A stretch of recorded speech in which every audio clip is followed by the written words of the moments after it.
AI పుణ్యమో లేదంటే ఆర్థిక భారమో తెలియదు గానీ, చాలా ఉద్యోగాల్లో కోత అయితే పడుతోంది. ఈ మధ్యన సాఫ్ట్‌వేర్ కంపెనీల్లో ఎక్కువగా కోతలు విధిస్తున్నారు. తాజాగా బీబీసీలో ఒకేసారి 2000 ఉద్యోగుల మీద కోత పడే అవకాశం ఉంది అనేది ప్రపంచ ప్రఖ్యాత వార్తా సంస్థ బీబీసీ భారీ స్థాయిలో ఉద్యోగుల్ని తొలగించడానికి సిద్ధమైందట.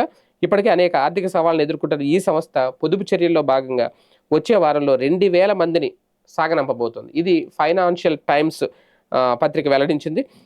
బీబీసీలో ప్రస్తుతం 20,000 మందికి పైగా సిబ్బంది పనిచేస్తున్నారు. బీబీసీ తన వార్షిక బడ్జెట్‌లో 10% వరకు ఆదా చేయాలని నిర్ణయించుకుందట. దీంతో సుమారు 2000 మందిని ఉద్యోగాల నుంచి తొలగించే అవకాశం ఉంది. ఈ సంస్థ ఉద్యోగుల్లో దాదాపు 4వ వంతు మంది వార్తా విభాగంలో పనిచేస్తున్నారు. బీబీసీ ప్రపంచవ్యాప్తంగా వివిధ ప్రాంతాల్లో టెలివిజన్, వెబ్‌సైట్లు, రేడియో, యాప్‌ల ద్వారా కార్యకలాపాలు నిర్వహిస్తోంది కాబట్టి ఈ కోతల ప్రభావం ప్రధానంగా వార్తా విభాగంపైనే పడబోతుంది. ముఖ్యంగా రేడియో విభాగంలో పనిచేసే వారికి ఈ ప్రభావం అధికంగా ఉంటుందట.